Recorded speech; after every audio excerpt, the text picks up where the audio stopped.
വചനോദയം. യോഹന്നാൻ്റെ വിശുദ്ധ സുവിശേഷം 1-ാം അധ്യായം 19 മുതൽ 28 വരെയുള്ള തിരുവചനം. നീ ആരാണ് എന്ന് ചോദിക്കാൻ യഹൂദർ ജെറുസലേമിൽ നിന്ന് പുരോഹിതന്മാരെയും ലേവ്യരെയും അയച്ചപ്പോൾ യോഹന്നാന്റെ സാക്ഷ്യം ഇതായിരുന്നു: ഞാൻ ക്രിസ്തുവല്ല. അവൻ അസന്നിഗ്ധമായി പ്രഖ്യാപിച്ചു. അവർ ചോദിച്ചു, എങ്കിൽ പിന്നെ നീ ആരാണ്? ഏലിയായോ? അല്ല എന്ന് അവൻ പ്രതിവചിച്ചു. അവർ വീണ്ടും ചോദിച്ചു, എങ്കിൽ നീ പ്രവാചകനാണോ?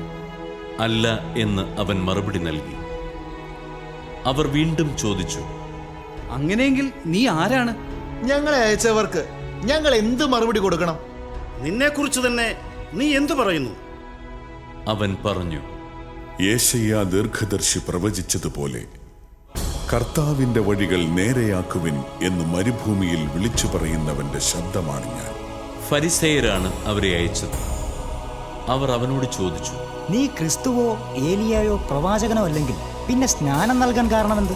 യോഹന്നാൻ പറഞ്ഞു, ഞാൻ ജലം കൊണ്ട് സ്നാനം നൽകുന്നു. എന്നാൽ നിങ്ങൾ അറിയാത്ത ഒരുവൻ നിങ്ങളുടെ മധ്യേ നിൽപ്പുണ്ട്. എന്റെ പിന്നാലെ വരുന്ന അവന്റെ ചെരുപ്പിന്റെ വാറഴിക്കുവാൻ പോലും ഞാൻ യോഗ്യനല്ല.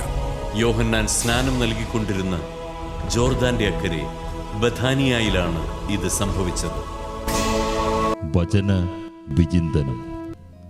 നാം ആരാണ് എന്ന അവബോധമാണ് നാം എന്താകണം എന്ന ദൗത്യബോധത്തിലേക്ക് നമ്മളെ നയിക്കുന്നത്.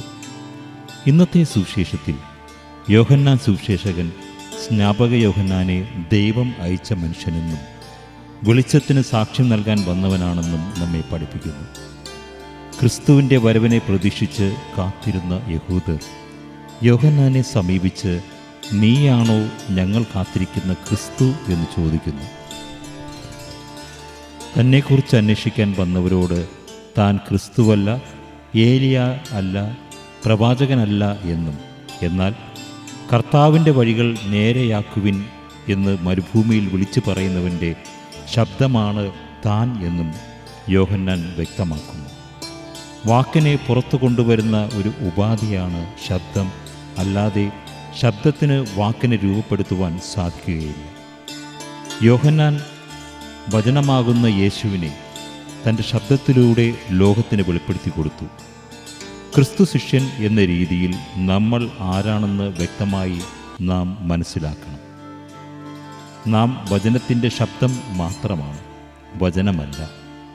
യോഹന്നാനെ പോലെ നമുക്ക് ചുറ്റുമുള്ളവരെ ക്രിസ്തുവിലേക്ക് നയിക്കുകയും ക്രിസ്തുവിനെ വെളിപ്പെടുത്തി കൊടുക്കുകയും ചെയ്ത് യഥാർത്ഥ ക്രിസ്തു ശിഷ്യരായി തീരാം.